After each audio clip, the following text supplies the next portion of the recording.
hello' নমস্কাৰ বলক আজি এটা বৰ ধুনীয়া ঠাইলৈকে আপোনালোকক লৈ যাওঁ একেবাৰে গোটেই সেউজীয়া পৰিৱেশ দেখিছেনে কি ধুনীয়া ন সেইদিনাখন হঠাৎ যোৱা হ'ল এই ঠাইলৈকে আৰু আমাৰ ঘৰৰ ওচৰতে হয়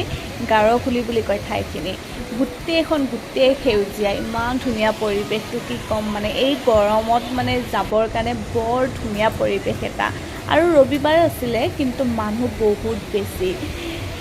গৰম দিন কাৰণে চাগে তাতে মানুহ মানে থাকেই বহুত বেছি মানুহ মানে আৰু আমিও গৈ পালোঁ ধুনীয়াকৈ ঠাইখিনিত আৰু গোটেইখন পানী মানে ইমান ধুনীয়াকৈ নিজৰাৰ পানী বৈ আছে আগতেও বহুতবাৰ গৈছিলোঁ মই তাতে কিন্তু এনেকৈ পানীত নামা নাই আৰু এইবাৰ মানে এনেকৈ পানীত গা ধুলোঁ বহুত লাজ কৰি শেষত আমি নামিলোঁ আৰু পানীত